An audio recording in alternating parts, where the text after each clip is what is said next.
त्याला 1.5 ते 2 वर्ष सुरुवात केलता ना आपण गोट. हो. तर हे आता दूध कटलेले आहे समजा. यांना आता हे 2 ते 3 वर्षामध्ये मोठे होतात. बरं. ते लगभग आपला 12 लाख रुपये लागले 7 म्हशीला.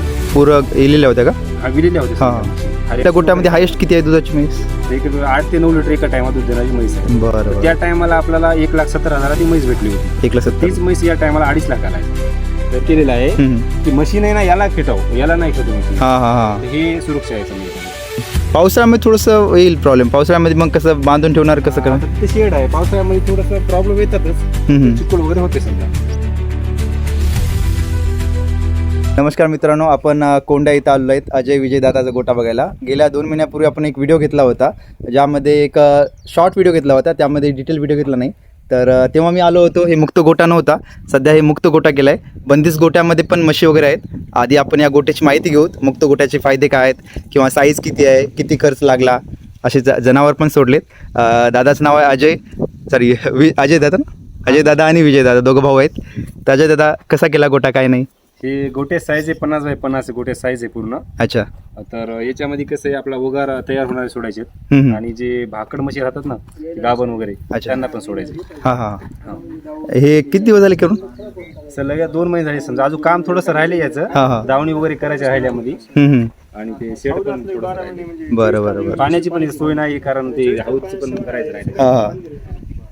आणि इकडे आता मुरुम वगैरे टाकला की याच्यावरच काही लेअर आहे की याच्यावर शेवटची लेअर? मुरुम वगैरे टाकला आहे, पण अजून थोडं टाकायचं आहे. कसं आहे, थोडं स्टार्टिंगला टाकावं लागते, डबल टाकावं लागते. म्हणजे दबादबी झाली ना, त्याच्यानंतर डबल टाकावं. आणि शेण वगैरे काढायची गरज आहे, नाही गरज? 3-4 महिन्याला समजा शेण काढायची गरज आहे. बरं. काढायची गरज नाही. म्हणजे जवळपास 4 जनावर सोडलेत. हे जे आपल्या गोट्याला 1.5 ते 2 वर्ष सुरुवात केलता ना आपण गोट. हो. तर हे आता दूध कटलेले आहे समजा. यांना आता हे 2 ते 3 वर्षामध्ये मोठे होतात. बरं. दादा, ते पण सांगायचं, आपली सुरुवात कशी झाली, काय नाही? खूप विचारत होते की ते म्हणजे सुरुवातीला किती म्हशीचा लोड आणला होता, कुठून आणला होता? सुरुवातीला आपण गोटा करून ठेवला होता, तर ते 1-1.5 वर्ष आपण त्याच्यावर म्हणजे आपला म्हशीसाठी पैसे थोडं घेऊ लागलं. तर त्याच्यानंतर थोडंसं काम वगैरे केलं बँकिंगचं इकडं तिकडं. तर त्याच्यानंतर 7 म्हशी आणल्या होत्या स्टार्टिंगला आपण. किती लागले आपलं? तर ते लगभग आपला 12 लाख रुपये लागले होते 7 म्हशीला. पूरक इलेल्या होत्या का? हा विलेल्या होत्या सगळ्या म्हशी. हरियाणा जिंद म्हणून आणल्या होत्या. एक त्यांचा व्यापारी आहे रामसिंग म्हणून. अच्छा. त्याच्यापाशी आपण गेलो होतो. त्यांचा कॉन्टॅक्ट नंबर वगैरे असेल का आपल्याला? ना सर, समजा आपल्याला. ठीक आहे, कॉन्टॅक्ट नंबर असेल तर डिस्प्लेवर येईल. ते हरियाणा म्हणून जवळपास सगळ्या मुराच आहेत, जाफर वगैरे कोणते नाही? आम्ही मुरावरच पूर्ण अभ्यास. आणि दुसरं म्हटलं तर त्यांना फिडिंग वगैरे कसं आहे, काय नाही? म्हणजे आल्यानंतर तिकून आता कसं दावपळ आल्यानंतर खूप जास्त काही लोक काय म्हणतात की असं राहते, खूप म्हणजे एक्स्ट्रा माहिती सांगतात, पण तसं काही सांगण्याची गरज नाहीये. खूप सोपं याच्यामध्ये मॅनेज करायला. बरं. काही प्रॉब्लेम वगैरे काही असं वाटलं आतापर्यंत मुरामध्ये? काही तिकून आल्यानंतर दूध जास्त चांगलं, दूध कमी झालं असं? नाही ना, तसं काही नसते. जे म्हणजे जसं आपण आता पैसे दिलो ना तिथं, तेवढं दूध इथं भेटणारच. म्हणजे तुम्ही 2 लाखाची जर म्हैस घेतली तर एका टायमाला 7-8 लिटर दूध देते. तर तुम्ही तर 1.5 लाखाची घेतली तर 6 लिटर दूध देते. पुन्हा 1.5च्या खाली येत असल्या तर मग 4 लिटर पण दूध देऊ शकते एका टायमाला. अच्छा. म्हणजे जितके तुम्ही पैसे इन्व्हेस्ट करसाल ना, त्याच्यानुसार दूध तुम्हाला भेटून जाईल. बरं. आपल्या गोट्यामध्ये हायेस्ट किती आहे दुधाची म्हैस?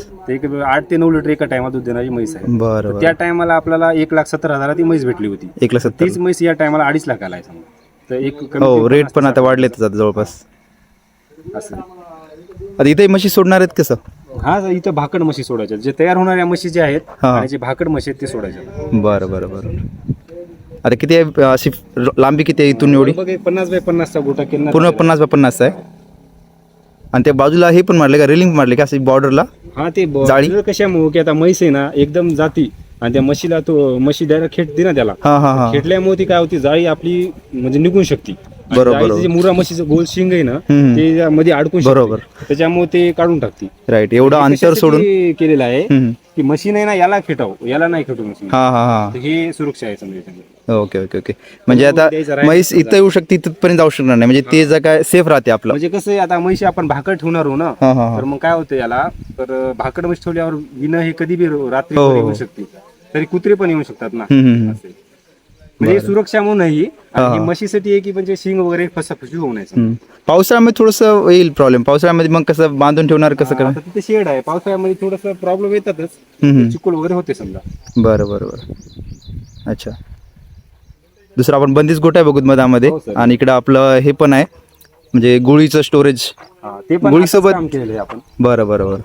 आणि दुसरं गजरा गवत, आणि दुसरं कोणतं गवत आहे? ते 4G नेपियर एक आहे, आणि सुग्रास आहे.